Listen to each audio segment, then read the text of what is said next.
mission today is trying to get all that firewood that we chopped yesterday under cover. So that's going to be wood which I am going to burn this year.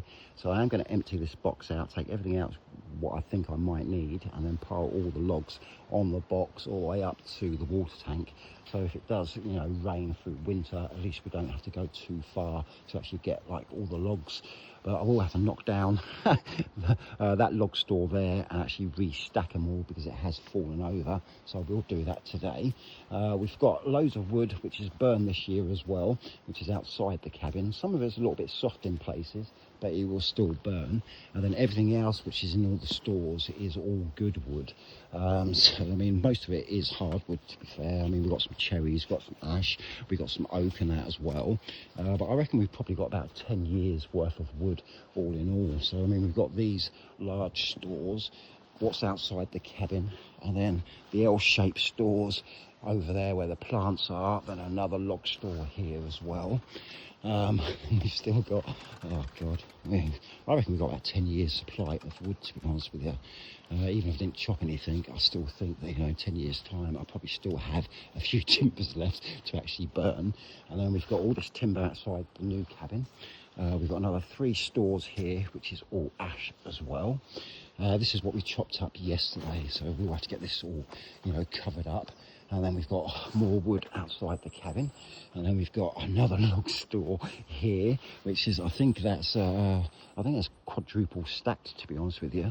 And then we've got all these rounds, which is probably about another, I reckon probably another 4 jumbo sackfuls, if not a few more.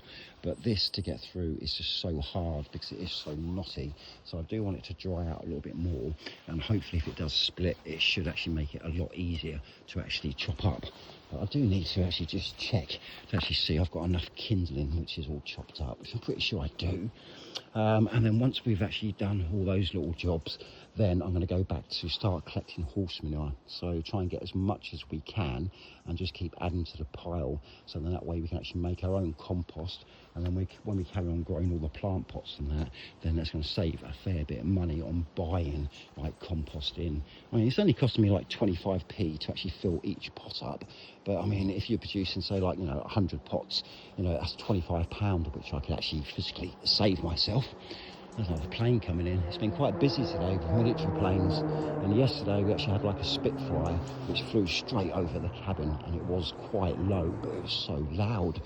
We've got all this ash rounds as well, but that's just a nightmare to get through. But it has started splitting naturally, which is rather nice. And then this is all our kindling. So we've got, what, 4, 8, 12, 15 basketfuls. And I reckon, you know, maybe through winter I might get through maybe 6 of these baskets, and that is it.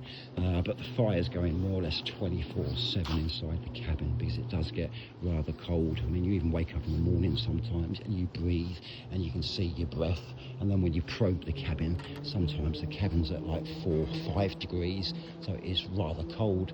I'm going to get cracking now, unload that wheelbarrow full. I'm intrigued. Are we going to see this plane come through?